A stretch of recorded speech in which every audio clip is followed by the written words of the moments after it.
Welcome back to the FDIC Money Smart course, Money Matters. I'm John Hurley, the Financial Literacy Consultant for the Apache Junction Public Library. In this segment, we're going to cover some spending tips and some things you need to think about in your spending plan. If your spending diary or your monthly income and expense worksheet shows that you have more expenses than income, there are ways to get out of trouble.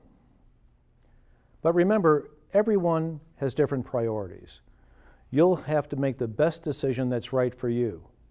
Normally, it's most important to pay your necessary household expenses first, like your rent or mortgage, utilities or food.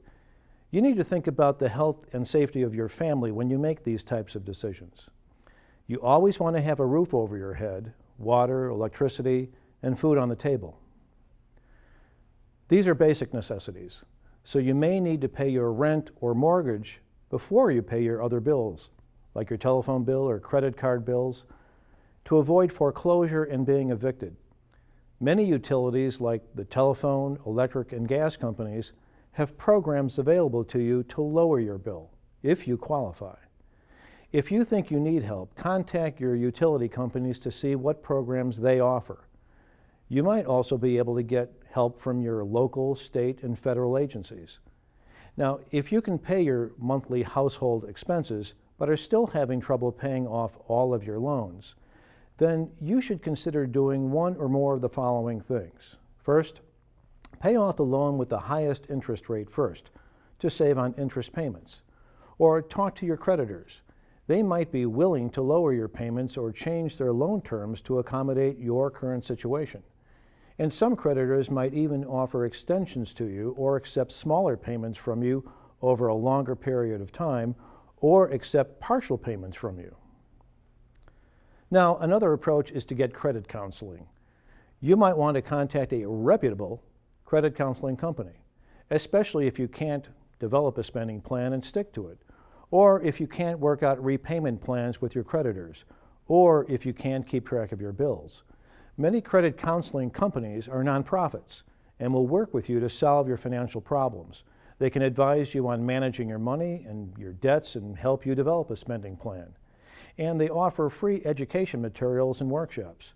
Their counselors are certified and trained in the areas of consumer management, consumer credit, money management, debt management, and counseling. And they're going to talk with you about your financial situation and help you develop a personalized plan to solve your money problems. Now, an initial counseling session with them will typically last an hour, with an offer from them for follow-up with you later on. And finally, you could declare bankruptcy, but only do this as a last resort. Now, bankruptcy is a legal proceeding that adjusts the debts of people who cannot meet their credit obligations. It does eliminate most debts. However, you still have to pay certain back taxes, child support, alimony, and student loans, just as some examples. And using bankruptcy may end up forcing you to pay higher interest rates on credit in the future.